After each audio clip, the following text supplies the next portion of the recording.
Hello ladies and gentlemen, this is Blue Maxima and I'm here with another An Idiot Imports. Today on the agenda is Earth Defense Forces 2 Portable V2. The usual disclaimer, with a little bit of a footnote at the end. I do not know any Japanese. I have a tablet that lets me translate stuff directly off the Vita screen if I need to, but other than that I don't know Japanese. So this An Idiot Imports series, I keep making that mistake, lets me help you figure out if you want to import a game if you don't know anything about Japanese. So, with that said, let's go have a look at Earth Defense Forces 2. Now, that footnote that I wanted to point out, I own 4 copies of this game. I'm completely serious. I own 4 copies of this. I own the Japanese PlayStation 2 copy, I own the European PlayStation 2 copy, I own the European PlayStation Portable copy, and I own the Vita, not the European PlayStation Portable copy, the Japanese PlayStation Portable copy, and now I own the Japanese PlayStation Vita copy. So yeah, I own 4 copies of this. This is kind of ridiculous. So anyway, we're going to go have a quick look around. This is the multiplayer menu. You can play either ad hoc or online. I have tried this. It works fine in cooperative mode where you're shooting down bugs, because for some reason it actually does like most of the enemy movements locally, so it feels like you're playing locally even if you're playing with people in Japan, so it works pretty well.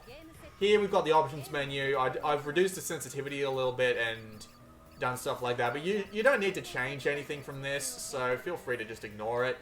Pretty sure there's like a skip cut. Whoops, I have no idea what I just did, and I don't think I want to risk doing that again, so oh, that was odd. I don't know what that option does. Manual save. You don't actually need this anymore. They actually added auto-saving in after every game. Like, every version of Earth Defense Forces 2 hasn't actually had auto-save. It's always been manual. So anyway, this is the armory. We have 3 different classes here. We have the Ranger, the Pale Wing, and the Air Raider. The Ranger is your jack-of-all-trades damage dealer. He can carry around a lot of different weapons. He can carry around shotguns, sniper rifles, rocket launchers, missile launchers, grenades, and special weapons. These special weapons can do all sorts of different things, but basically, it's pretty recommended that you carry around a Stingray and a assault rifle of your choosing. The Pale Wing is a jetpacker that has all sorts of energy-based weapons. We have rapiers and lancers. We have short range, long range, and mid range lasers. We have lots of energy focused grenades. And we have a bunch of special weapons, like this one here, which basically just fires a giant ball of ash into the sky. We also have the Air Raider, and the Air Raider does things like he puts down turrets. He uses a grenade launcher to defend himself personally, and he can call in airstrikes and all sorts of nasty things like that. Why is he not at maximum health all the bloody time? There we go. You can also change the color of every one of these guys. So I've actually been preferring to use red because I just like the red color, but for the purposes of demonstration, I'll be playing a level with every character. So I'll play with them on their usual colors, which is red, blue, and I keep selecting that one by accident. Red, blue, and green. So, even when I'm only like 7 hours in at this point, I've still only gone through like half of the campaign. This game's got 78 missions, people, and I've only been through like 36 of them. And I've been down to 61 because that's the mission I played online with people. So, we're gonna play mission 36. What class did I select again? The Air Raider. I want to go with the Pale Wing for this, because the Pale Wing's currently my most advanced character, so we'll go with the Pale Wing for a mission. And then we'll swap to the Ranger, and we'll swap to the Air Raider. So, this is Earth Defense Forces 2 Portable V2. Looks familiar, doesn't it? Well, it doesn't really look familiar, because the Americans never actually got this. Europe got this as Global Defense Force, but the Americans never got a copy of it. The first exposure to Earth Defense Force... Oh wait, I remember this mission. We don't actually want to play this mission. We want to play something else. We want to play... I think it was 31? 34. We'll play 34, because I remember 34 being relatively easy with this setup. And I want to talk. I want to talk while I'm commentating. I want to play while I'm commentating because it's hard to do both at the same time. So anyway, yeah, giant mothership boss. We'll just be blowing that the hell up. But yeah, America never got this game. The first exposure to Earth Defense Force was through Earth Defense Force 2017, which was Earth Defense Forces 3. This is Earth Defense Forces 2. So the idea is that you are one of the 3 classes, and you basically go around and shoot the hell out of any sort of alien that gets in your way. When you shoot these guys down, they will contain 1 of 4 pickups. A small med pack, a large med pack, an armor pickup that boosts your health at the end of the level. And by boost your health, I mean boost your max health at the end of the level. And a weapon pickup that gives you 1 of many, many, many unique weapons. These unique weapons can be anything. Like, for example, you saw my long-range sniper rifle there. This lady here has a Lancer, which does a massive amount of damage. We're just going to ignore all that, because I'm going to try and take this thing out if I can. It's going to fire down a lot of explosive bolts at us, though, so we might want to just slowly inch backwards.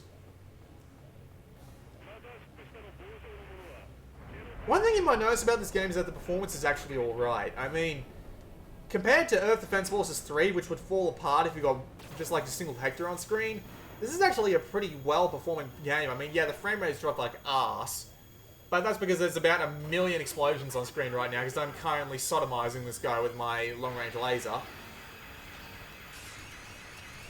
And now I can practice my short-range Lancer skills.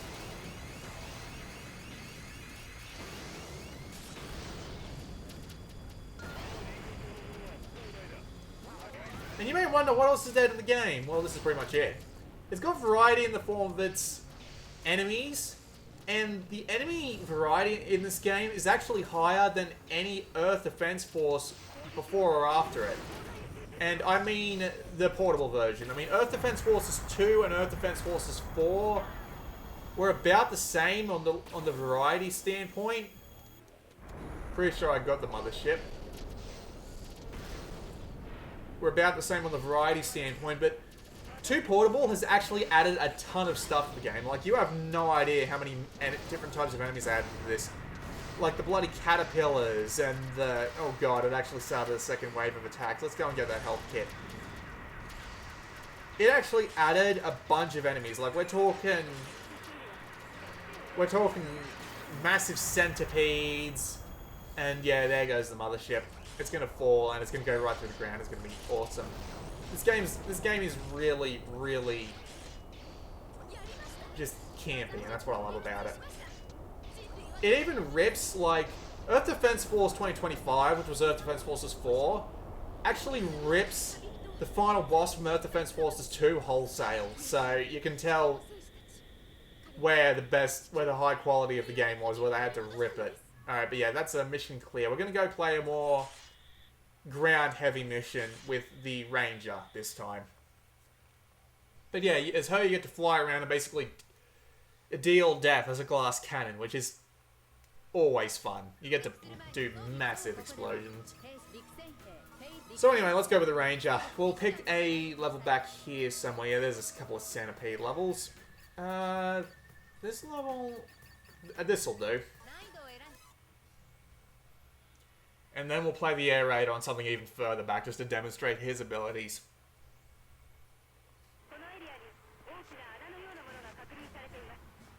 You may be asking, is this it? Is this really it? Is it just an arcadey shooter with lots of explosions and sometimes low frame rates? Well, there is a whole method to the madness. Along with the arcadey shooting just being fun in general, and the game definitely goes up a notch when you have, like, more than just one player. It is definitely a fun time, but what really gives it some longevity, other than the fact that the campaign goes for a massive amount of time, even if you're just playing with one character, the game really gains its longevity in the replay value, because the game is designed to be played on every difficulty sequentially. So you play through on normal, then you play through on hard, then you play through on hardest, and then you play through on the infamous Inferno. And every time you replay, the enemies get tougher, they gain more hit points and their AI tends to get a bit more drastic on how they handle you. However, your weapons also get stronger. The weapon pickups you get on the ground get stronger over time. So you have a bunch of different stuff that doesn't get unlocked until the second playthrough. And then there's a bunch that doesn't get unlocked until the third. And there's a bunch that doesn't get unlocked until the fourth. And then Inferno is where you'll be spending a ton of time because you need an absolute ton of health just to survive for a couple of minutes in Inferno. I'm not kidding. It honestly takes a massive amount of health just to survive on Inferno. We're talking like 4,000, 5,000 just for the Ranger. And you'll need more to survive as the Pale Wing. Because as the Pale Wing, you'll often be put at a massive disadvantage. Could probably hear that sneezing in the background. That's my father. Apparently having some sort of hay fever attack or something. Boom! So yeah, the longevity of the game comes through the repeat playthroughs. Usually I would have played all the way through and then played all the way through again and again and again, but I don't like doing that on these videos. Buildings come down, everybody has fun. I gotta shoot this bastard. Come here, where are ya? Everything explodes, and that's what's fun. So, on the surface, you've got a... Whoa. Oh god, it's brought onto me. Oh man, okay, I'm definitely keeping this take. But yeah, there's definitely a lot of fun to be had. So on the surface, it's a simple arcadey shooter. Underneath, it's got a massive amount of replayability with every character having upwards of 100-something weapons. And every character needing to finish the game on all 5 difficulties to get the platinum. So you'll be spending a massive, massive, massive amount of time playing through. And it would be great if you could get friends together. But here's the deal. I'm pretty sure this game's going to get localized in the future. Now, don't get me wrong. I'm not saying that I'm absolutely positive. But we never got this game. The Americans never got this game in the United States. This has been mainly a European affair, and that was just the PS2 version. I am positive, personally, not entirely sure that we're going to get this, because this is definitely the Earth Defense Force game that America never got, so I imagine that D3 are finally going to give this its eventual localization that it deserves. The PSP version was actually supposed to come out in North America, and there was actually some hacking done into the files to prove it, of the PSP version. It was kind of neat, actually. You can actually play, like, the partially completed English translation through GameShark codes, or whatever the hell they call it. What did they call it last? CWC cheat, I think was what it was called, through custom firmware on your PSP. I do imagine that they're going to bring this out here eventually, so I wouldn't recommend importing it. Because if you import it, you're just going to be playing online with Japanese people who you can't understand. Or you're going to be playing by yourself. And once you go online with Earth Defense Force, you never want to go offline single player again. Because it seriously gets dull after a while. I mean, some people do definitely get their kicks from playing the levels over and over again, getting every single weapon, getting every rare drop, getting all the weapons. And yes, I can definitely understand that. And if you are one person that subscribes to the Earth Defense Force method of getting weapons and getting all sorts of crazy crap, then please import away if you're really desperate for it now. The rest of you, I advise you to wait. If this game goes on the PlayStation Vita the best, so you can get it for something approaching, what, 30, 40 bucks, and it doesn't look like it's coming to the US, then please go ahead and import. It is really the best Earth Defense Force game there's been. Earth Defense Force 4.1 might actually replace it, but we don't know that yet. I was a little bit disappointed in Earth Defense Force 4 because it didn't really move forward in any way, and Earth Defense Force 2 still holds the variety crown. And there are all sorts of things like alien ships that can reflect your shots, and Hector replacements, and Godzilla battles, and all sorts of crazy crap. But wait for the announcement of an import. if there isn't one, import it if you like Earth Defense Force. But I imagine by then the online community will be pretty much dead. Let's just play this one. So it is a ton of fun, and I mean, it does get a recommendation, but you know, that's just in general. Don't go importing it until they've either announced a localization or this goes on the best range and they haven't localized one. Most people will be able to get their kicks from the already English translated Earth Defense Force 2017 portable, which is available on the PlayStation Store and goes on sale a lot. We've seen it go down to like $10, and I mean $10 is an absolutely fantastic price for Earth Defense Forces 2017.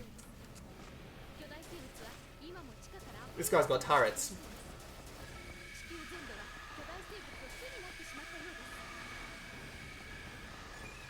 He's also got airstrikes. This airstrike that I've got actually doesn't fill up until you've killed enough enemies in order to actually fill up this bar.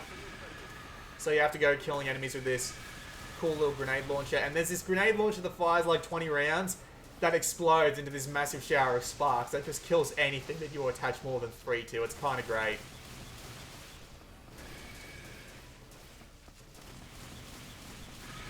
But yeah, it's a game about just causing massive havoc in the middle of a city. The first few missions actually let you blow up the Big Ben in Tokyo, which is kind of great.